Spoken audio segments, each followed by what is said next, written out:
ഈ ഒരു നേരം ആവുമ്പോഴത്തേക്കും പുലർച്ചെ ഒരു 3:45 ആവുമ്പോഴത്തേക്കും നമ്മൾ കുളിയും കാര്യങ്ങളൊക്കെ കഴിഞ്ഞ് ബ്രഹ്മമുഹൂർത്ത വിളക്ക് വെച്ച് പിന്നെ ഭഗവാന് വിളക്ക് വെച്ച് പിന്നെ പ്രാർത്ഥനയും കാര്യങ്ങളൊക്കെയാണ് കേട്ടോ. ഇന്ന് നമ്മളെ നാട്ടിലുള്ള ഒരുവിധം സാധാരണ പോകുന്ന ക്ഷേത്രങ്ങളുണ്ടല്ലോ, നിങ്ങൾ മുന്നേ കണ്ടിട്ടുണ്ടായിരിക്കും.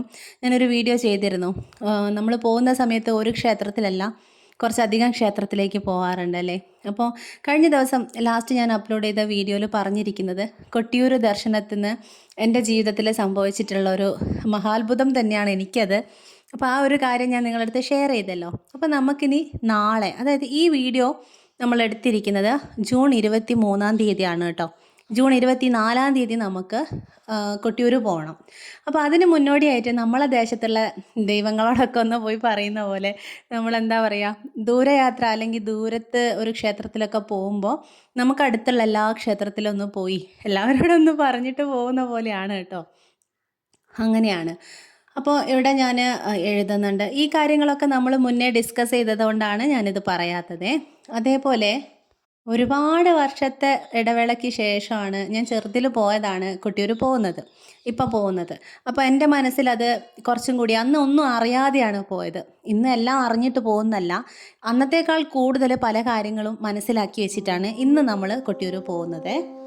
അതുകൊണ്ട് തന്നെ ഒരു പ്രകൃതിയോട് അങ്ങനെ ചേർന്ന്, പരമാവധി പ്രകൃതിയിലേക്ക് അലിഞ്ഞു ചേർന്ന് അങ്ങനെ പോവണം എന്നുള്ളത് എൻ്റെ വലിയൊരാഗ്രഹമാണ്. അതുകൊണ്ട് തന്നെ നമ്മൾ വ്രതം എടുത്ത് തുടങ്ങിയപ്പോൾ തന്നെ നെയിൽ പോളിഷ് വരെ ഞാൻ റിമൂവറൊക്കെ ഇട്ട് ഒഴിവാക്കി. അതൊക്കെ എൻ്റെ പൊട്ടത്തരോ ഭ്രാന്തോ ഒക്കെ ആയിരിക്കാം, പക്ഷെ എൻ്റെ ആ ഒരു ചിന്താഗതിയിലുള്ള കാര്യങ്ങൾ പറയാം. അപ്പോൾ അത്രയും നമ്മളതെല്ലാം, അതായത് നമ്മൾ അലങ്കാരമോ ആർഭാടമോ ഒന്നുമില്ലാണ്ട് ഒരുങ്ങി ക്ഷേത്രത്തിൽ പോവുക എന്നൊക്കെ പറയുമ്പോൾ അതൊരു ഭയങ്കര ഒരു ഫീലാണ് എനിക്ക് ഈ ക്ഷേത്രത്തിൽ ഇങ്ങനെ ഭയങ്കര സംഭവമായിട്ട് ഇങ്ങനെ ഡ്രസ്സ് അങ്ങനെ പോകുന്നത് എനിക്ക് ഇഷ്ടമല്ല കേട്ടോ. അപ്പോൾ അതുകൊണ്ട് തന്നെ നമ്മൾ ആ രീതിക്കാണ് കൊട്ടിയൂർ പോകാനും ഉദ്ദേശിക്കുന്നത്. കൊട്ടിയൂർ പോകുന്ന സമയത്ത് വെള്ള വസ്ത്രം ധരിച്ച് ആ രീതിക്ക് അങ്ങനെ പോകണം എന്ന് ഞാൻ ആഗ്രഹിക്കുന്നുണ്ട്. അപ്പോൾ ഇപ്പം ഞാൻ ലളിതാ സഹസ്രനാമമാണ് ചൊല്ലിക്കൊണ്ടിരിക്കുന്നത്. തെറ്റ് കുറ്റങ്ങളോ അങ്ങനത്തെ കാര്യങ്ങളെപ്പറ്റി ഒന്നും ഞാൻ ആലോചിക്കുന്നില്ല.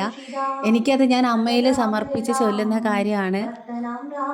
കുറച്ച് ദിവസമായിട്ട് എനിക്ക് ഇങ്ങനെ പുലർച്ചെ സാധാരണ നമ്മളൊരു 3:30 ആ ഒരു ടൈമിനൊക്കെയാണല്ലോ എണീക്കുന്നത്. പക്ഷേ ഇപ്പം ഇങ്ങനെ 3 മണിയാകുമ്പോഴത്തേക്കും കണ്ണ് തുറന്നു പോവുക, എന്നിട്ട് ഇങ്ങനെ കാത്തിരിക്കുന്ന പോലെയാണ്, ഉറക്കം വരുന്നേ ഇല്ല. അപ്പോൾ എനിക്കിങ്ങനെ തോന്നുകയാണ്, കാരണം മൂകാംബിക ക്ഷേത്രത്തിൽ പോകുന്നതിന് ആ പ്ലാൻ ചെയ്യുന്നതിന് മുന്നേ ഞാൻ അങ്ങനെ കുറച്ച് ദിവസം മുന്നേ അങ്ങനെ ഉണർന്നു പോയിരുന്നു കേട്ടോ. ഉറക്കം മുഴുവനും നഷ്ടപ്പെട്ട രീതിയിൽ തെളിഞ്ഞങ്ങനെ നിൽക്കും കണ്ണും മനസ്സും. അതേപോലെ തന്നെയാണ് ഇപ്പോൾ കുറച്ച് ദിവസമായിട്ട് ഇങ്ങനെ തന്നെയാണ് കേട്ടോ. പുലർച്ചെ ഇങ്ങനെ ഞെട്ടി ഉണരുക, എന്നിട്ട് നമുക്ക് ഉറക്കം വരുന്നില്ല. അപ്പോൾ ഇങ്ങനെ നാമജപങ്ങളും ക്ഷേത്രങ്ങളെ കാര്യങ്ങളും ഒക്കെ തന്നെയാണ് മനസ്സിൽ.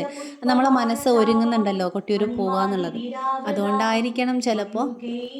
പോലെ കുറേ പേര് നമ്മളെ അടുത്ത് പറയും, ഇങ്ങനെ ചെയ്യുന്ന കാര്യങ്ങളൊക്കെ ഒന്ന് വീഡിയോ ചെയ്യുമോ, അതായത് പ്രാർത്ഥിക്കുന്നത്, മന്ത്രങ്ങൾ ചൊല്ലുന്നത് എന്നൊക്കെ പറയും. പക്ഷേ ഉണ്ടല്ലോ, എനിക്കങ്ങനെ ഒരു ക്യാമറേൻ്റെ മുന്നിൽ ഇരുന്നിട്ടാണ് അത് ചൊല്ലുന്നതെങ്കിൽ എനിക്കെന്തോ ഒരു തൃപ്തി കിട്ടാത്ത പോലെയാണ്.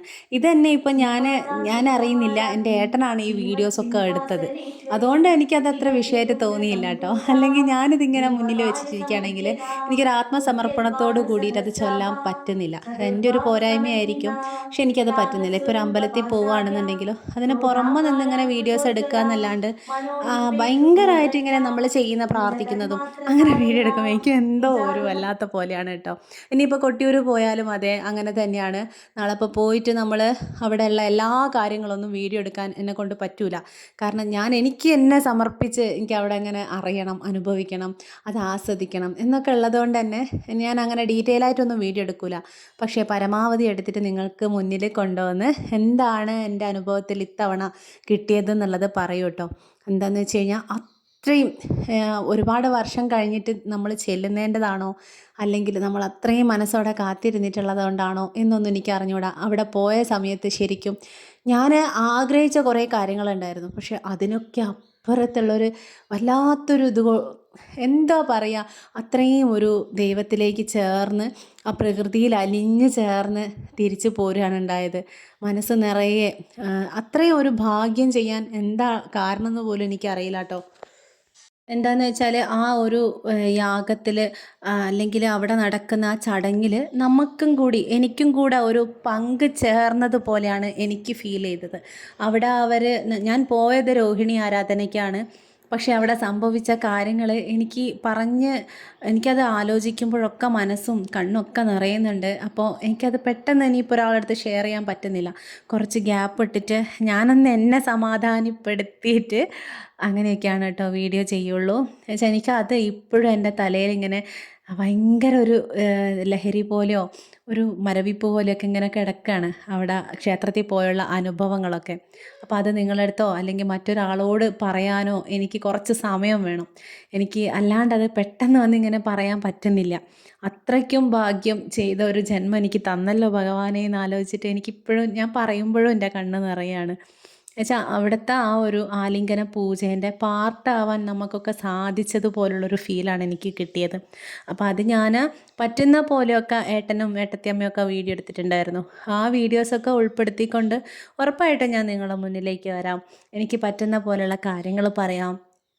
കൊട്ടിയൂർ വിശേഷങ്ങൾ, അതായത് അതിൻ്റെ ശാസ്ത്രവും കാര്യങ്ങളും പിന്നെ ഐതിഹ്യവും ഒക്കെ നിങ്ങൾക്ക് അറിയായിരിക്കും, പലർക്കും അറിയായിരിക്കും. കാരണം മുമ്പൊക്കെ നമ്മൾ ക്ഷേത്രത്തിൽ പോകുമ്പോൾ അതിനെക്കുറിച്ചൊന്നും ബോധ്യത്തോട് കൂടിയിട്ടല്ല പോകുന്നത്. പക്ഷെ അതിനേക്കാളൊക്കെ ഉപരി ഇന്നത്തെ കാലത്ത് എല്ലാവരും കുറച്ചൊരു ബോധത്തോടു കൂടിയാണ് പോകുന്നത്. അവിടുത്തെ ഐതിഹ്യങ്ങളൊക്കെ അറിഞ്ഞ് അവിടുത്തെ ആരാധന എന്താണ്, വിശേഷപ്പെട്ട കാര്യങ്ങൾ എന്തൊക്കെയാണെന്നൊക്കെ മനസ്സിലാക്കിയിട്ടാണ് ഇപ്പോൾ പലരും ക്ഷേത്രത്തിൽ പോകുന്നത്.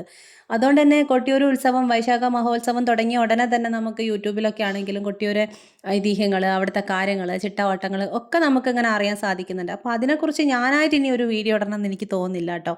എനിക്കറിയുന്ന കാര്യങ്ങൾ ഇവിടെ പറയണം എൻ്റെ ആവശ്യമുണ്ട് തോന്നില്ല. എന്തായാലും ദക്ഷ പ്രജാപതി ദക്ഷയാഗം നടന്ന പുണ്യഭൂമിയാണത്. അത്രയും തൃശ്ശിരസ് തപസ് ചെയ്ത മണ്ണാണത്. അപ്പോൾ പരശുരാമനും കലിയും കൂടെ ചേർന്നിട്ടുള്ള കാര്യങ്ങൾ ഇതൊക്കെ നിങ്ങൾക്ക് അറിയുന്ന കാര്യങ്ങളായിരിക്കാം. അപ്പോൾ അങ്ങനൊരു മണ്ണിലെങ്ങനെ നിൽക്കുകയാണ് നമ്മൾ അല്ലേ? അതൊരു വല്ലാത്തൊരു അനുഭവം തന്നെയാണ്. എന്തായാലും എന്നെക്കൊണ്ട് പറ്റുന്ന രീതിയിൽ കൊട്ടിയൂർ വിശേഷമായിട്ട് ഞാൻ പെട്ടെന്ന് തന്നെ വീഡിയോ ഇടാൻ വേണ്ടിയിട്ട് നോക്കാം കേട്ടോ. അപ്പോൾ എല്ലാവർക്കും ഇങ്ങനെയുള്ള കാര്യങ്ങളിലൊക്കെ ഭാഗ്യം കിട്ടട്ടെ. എല്ലാവർക്കും കൊട്ടിയൂർ ദർശനം നല്ല രീതിയിൽ സാധിക്കട്ടെ എന്നൊക്കെ ഞാൻ പ്രാർത്ഥിക്കുന്നു. അപ്പോൾ അടുത്ത വീഡിയോയിൽ കാണാം കേട്ടോ. ടാറ്റാ.